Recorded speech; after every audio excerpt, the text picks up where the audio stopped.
चौथे शख्स हैं रमेश विश्वास कुमार, जिनसे ये बात आप सुन रहे थे और जिस तरह की जानकारियां उन्होंने दी है, इसी तरह की जानकारियों का हम भी इंतजार कर रहे थे। ब्लैक बॉक्स में क्या होगा है तो जांच में बात साफ होगा, लेकिन एकमात्र जिंदा बचे शख्स ने जिस तरह से बताया कि क्रैश से पहले विमान की स्पीड बढ़ी थी और लाइटें बंद हो गई थी। अब इसको समझने की जरूरत है, क्योंकि मेरे साथ गेस्ट, हमारे साथ मेहमान खास मौजूद हैं wing commander retired Alok Sahay. Sir please बताइए, आपने जो सुना, एकमात्र जिंदा बचे शख्स हैं, इकलौते गवाह भी हम इन्हें कह सकते हैं। अचानक से स्पीड बढ़ी क्रैश होने से पहले, क्योंकि सब कुछ सेकंड में हुआ था, और लाइट्स का ऑफ हो जाना। सर पहले आलोक सहाय सर प्लीज आप बताएं।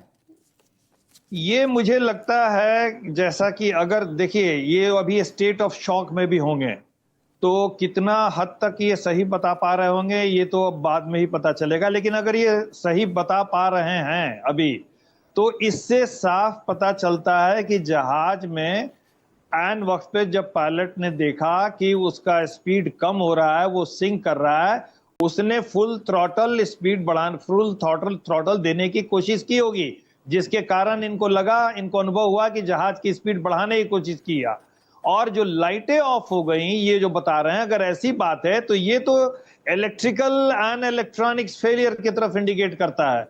यह एक बहुत ही बड़ी सूचना होगी इन्वेस्टिगेटिंग अथॉरिटीज के लिए, अगर ये सूचना सही है तो। जी हाँ। देवनाथ सर, चश्मदीद या एकमात्र जिंदा बचे शख्स को आपने भी सुना होगा, हम भी सुन रहे हैं। दो अहम जानकारियां निकलकर सामने आई हैं क्रैश से चंद सेकंड पहले, क्योंकि 45 सेकंड में सब कुछ बदल गया टेक ऑफ के। एक स्पीड का अचानक से बढ़ना, दूसरा लाइट्स का बंद हो जाना। जी हाँ, देखिए जो हम अभी चश्मदीद एकमात्र जो सर्वाइवर है कह रहा है, उसमें ये समझना पड़ेगा कि वो बता रहे हैं कि इंजन का पावर बढ़ाया गया। तो अगर इंजन का पावर बढ़ा गया है तो उसका मतलब उनको भी लग रहा है कि उसके पहले इंजन का पावर कम था। तो ये उनकी जजमेंट है, वो सिर्फ कान से जो इंजन की आवाज आ रही है उसको सुन के उनको क्या अनुभूति हुई है वो बता रहे हैं। उनको ऐसा लग रहा है कि जैसे अचानक एयरक्राफ्ट का स्पीड कम था या ज्यादा हो गया।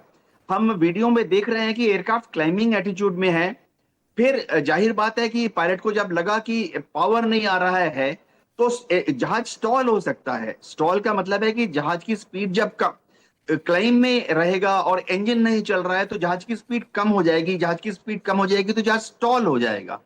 तो स्टॉल का मतलब है कि जहाज का जो फ्रंट पोर्शन है वो नीचे की तरफ झुक जाता है, द्रुत गति से जमीन की तरफ आ जाता है।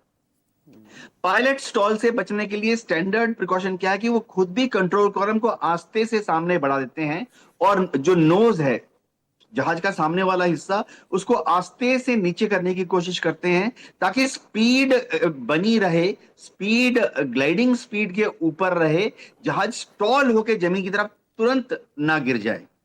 जहां तक कैबिन लाइटिंग की बात है, अगर दोनों इंजन खराब हो गए हैं तो लाइटिंग वाली प्रॉब्लम नहीं होनी चाहिए, क्योंकि बैकअप बैटरीज होती हैं।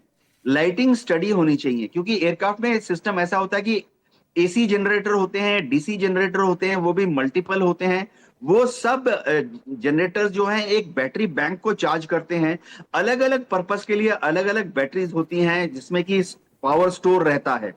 तो कैबिन लाइटिंग अगर फ्लिकर हो रही है तो उसका मतलब है कि शायद इंजन डैमेज की वजह से, अगर समझिए बर्ड हिट हुआ है और उसमें कोई मैकेनिकल डैमेज हुआ है, वो डैमेज आसपास भी एरिया को अफेक्ट कर रहा है, तो कोई इलेक्ट्रिकल केबल या बैटरी से जो बैटरी का इनपुट आउटपुट है वो डिस्टर्ब हो रहा है।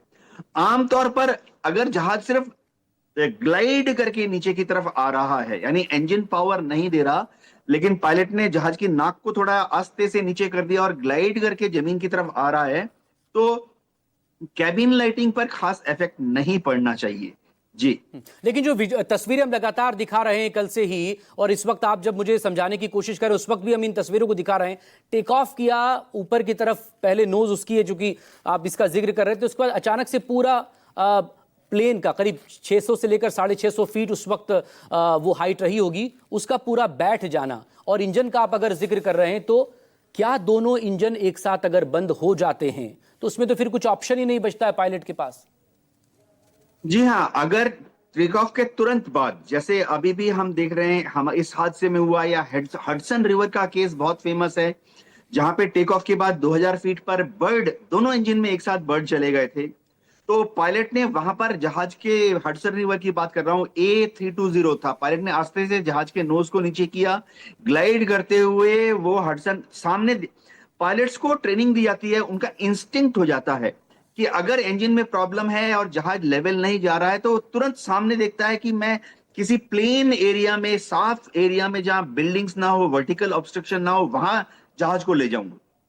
तो वहां उसको हडसन रिवर केस में हडसन रिवर दिखा, उसने तुरंत जहाज का नाक नीचे किया, ग्लाइड करते हुए, कंट्रोल्ड कंडीशन में ग्लाइड करते हुए उसने जाके पानी में जहाज को उतार दिया।